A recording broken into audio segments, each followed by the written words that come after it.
Let's talk about a very specific and kind of scary childhood illness called croup. Yeah, that's a pretty alarming thing for a parent to say, right? Let's break it down. So what is it? Croup's a viral infection that makes the windpipe and vocal cords swell up.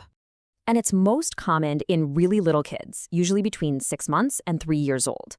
Okay, so how do you know if it's croup? Well, the symptoms are super distinct.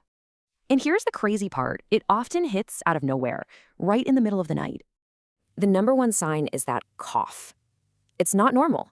It honestly sounds like a seal barking. You might also hear a sharp whistling sound when they breathe in. That's called stridor. And that sound is a big deal. It means their airway is seriously swollen and narrow. Okay, so if this happens, what do you do right away? Let's go over the first steps.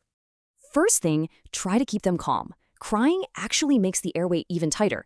Then you can try a steamy bathroom or even just take them outside into the cool night air. Now this is really important. Croup is a virus, so antibiotics will do absolutely nothing. If what you're doing at home isn't cutting it, it's probably time to head to the hospital. So at the hospital, they have 2 really effective medications they can use to treat this. First stop is usually a nebulizer with Budesonide. This gives some pretty immediate, fast-acting relief.